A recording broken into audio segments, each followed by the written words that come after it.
Hi, we're here with Peter Stonard from NXP Semiconductor. Peter is going to take us through a demonstration of some concepts illustrating the Internet of Things with some NXP semiconductors. Peter, what do we have here? This is a very simple demonstration using existing technology. NXP makes sensors and other devices that are in the world today. We've put a few of them together to show how simple it is to do an Internet of Things demonstration. What we're going to do is measure the room temperature using a standard smartphone. It can be an iPhone or it can be an Android model. We've added some hardware to it. The hardware enables us to measure the temperature and convert it in a way that the phone can understand. The phone has an application running which sends that data to a cloud server. The cloud server happens to be in California, but it can be anywhere in the world as long as it is accessible by the internet. The second part of the demo is over here on the table. We have a mapping program using Google Maps, and we will overlay the data from the cell phone temperature sensor on the map in real time. So what happens is the application every 30 seconds measures the temperature. It uses an NXP temperature sensing chip, which is connected to an NXP microcontroller chip.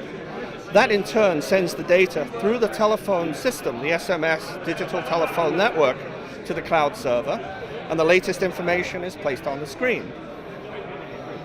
That interface to the phone is quite interesting. Can you tell our viewers a little bit about how you managed to do it? It kind of looks like a sophisticated modem. Okay.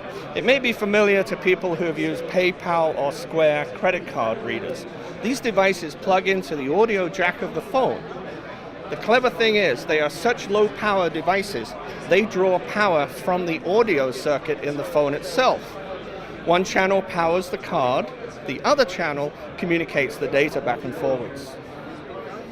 That's interesting. Can you take us through how an interaction with this might happen for a typical user?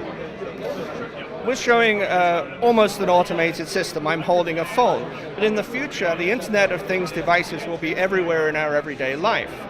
Next time you need to buy an appliance or replace one you already have, you'll have the option to have an Internet of Things enabled device. These devices will use existing infrastructure such as the cellular telephone network and also the internet to communicate with each other. These will bring happiness to your life because they will take away a lot of the burden of mundane things such as security, creature comforts in your house, and anticipating what your needs are by having things ready when you get home from work. That sounds like an interesting application, Peter. I can't wait for it to happen. Oh, I think it's going to be a very exciting world. And these little data packets are so tiny, we could say that they fill in the white space in between the cell phone messages, so there's no burden on the system. The forecast for them is incredibly big. For every cell phone that exists today, there may be 10 to 100 future Internet of Things devices occupying the same space. Peter, can you tell us a little bit more about what's on this demo board you cooked up? Sure, no problem at all. We're going to start in the corner with a temperature sensor, which is a device that converts ambient room temperature to an electrical signal. It's a digital signal.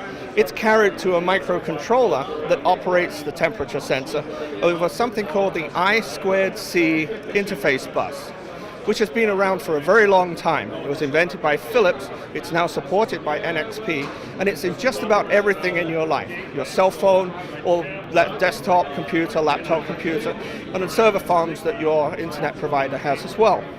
There's also a microcontroller on this board. The two work together, and there's some analog circuitry which converts the signals to a format that can be passed to the phone using the earphone jack circuitry that already exists in the phone.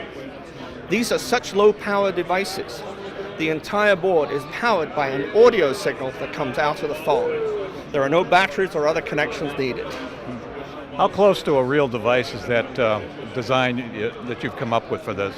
It's here today. You probably have already seen it. Companies like PayPal and Square do on-the-spot credit card point of purchase transactions using little dongles very much like this that plug into the audio device.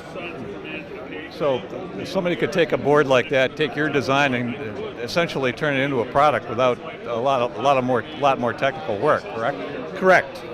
A lot of what goes on in technology today, in my opinion, is integration of existing components. We're also, as a semiconductor company, making great improvements in the performance. Things like extending the battery life by reducing the power and extending the speed at which they operate. Peter, that's quite an interesting development, and I'm sure we're going to see that as the Internet of Our Things takes shape. Very true. The Internet of Things is finally making its way to the public, and they're going to enjoy the benefits of it. Thank you.